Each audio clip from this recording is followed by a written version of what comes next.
اقسم بالله العظيم وربنا احنا شعب مالوه حل، يعني في عز المصايب والبلاوي اللي هو فيها برضه عنده طاقة رهيبة ان هو يهزر ويضحك ويطلع حاجات تهلك من الارض من الضحك. اقول لكم ليه؟ انا داخل لواحد زبون من شويه دلوقتي، هو اصلا داخل يشتري حاجه مش ليه، المفروض انها حاجه لواحد صاحبه. فهو الحاجه دول او الدواء ده عباره عن حاجتين: حقن لهرمون الذكوره اللي هو التستوستيرون، علشان في ناس كتير جدا دلوقتي عندها مشكله في الذكوره، وعندها مشكله في العمليه اللي هي اللي انتوا عارفينها دي.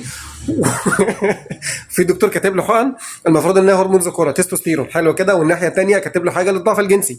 فالمفروض ان الراجل ده اساسا هو يعتبر مش كبير ومش صغير، حاجه كده في الاواخر الثلاثينات او في اوائل الاربعينات. ماشي، صاحبه دوت داخل ياخد له حاجه المفروض ان هو ما يعرفش اصلا هي ايه. فهو السلام عليكم يا دكتور لو سمحت عايز كذا. طيب ماشي مفيش مشكله. لا والله يا دي مش موجوده، او الحقن دي ناقصه بقى لها مده، لكن في حاجه تانية زيها. خلاص ماشي مفيش مشكله. بيكلم صاحبه: طيب لو لقيت الحاجه التانية اللي زيها خلاص هاتها. طيب الحاجه التانية هات لي منها علبه او علبتين هيبقوا موجودين عندك احتياط.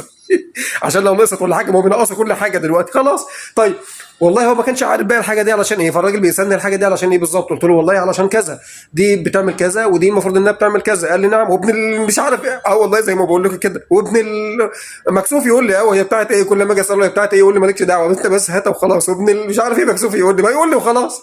فانا بقول له كذا، يا نهار ابيض. وقال كلمه كده من ثلاث، ما قلت له بقى في الاول ان هي مثلا دي بتعمل كذا ودي بتعمل كذا، قال لي يا نهار ابيض. وقال كلمه بصراحه كده، كلمه من ثلاث حروف اكيد كلنا عارفينها، البلد كلها اتضربت.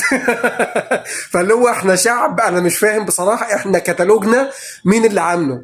يعني انا عارف، بس اعرف السوفت وير بتاعنا او الهارد وير بتاعنا، الويندوز اللي احنا ماشيين بيه، نسخه الويندوز اللي احنا ماشيين بيها دي، مين اللي عاملها لنا اصلا من الاول عشان يبقى عندنا كميه الهزار والضحك والفرفشه والشخاليل والمرجيح اللي احنا ماشيين بيهم دول. يعني في عز المصايب والبلاوي اللي احنا فيها، حتى في التعب وفي المرض، عندنا طاقة هزار وضحك وشخلعة وحاجة كده أنا مش عارف احنا جايبينها منين بصراحة. فاللي هو ده موقف من المواقف اللي بتحصل معايا كل يوم، اللي لازم الواحد يقولها ويتكلم فيها. فاللي هو انت في عز ما انت تعبان وعندك كذا كذا كذا وحاجة أصلا اللي المفروض الواحد متضايق منها أو مكسوف منها، ومع ذلك واحد يخش وفي الاخر قال له ايه الحقنتين اللي هو ايه، بص انت كان في حقنتين، النوع الاولاني اللي هو كان ناقص اصلا مش موجود، واللي الدكتور ان هو قال لي فيه زيه وهو بيكلمه في التليفون، واللي هو فيه زيه. والله لو خدتهم خير وبركه، لو رجعت للدكتور قال لك لا مش مهم انت تبقى تاخد واحده وانا اخد واحده مش مهم. بيتكلم على الدواء كانه ملبس، يعني بتتكلم على الحقن اللي هي مثلا كذا كانها البلد كلها اتضربت كلكم.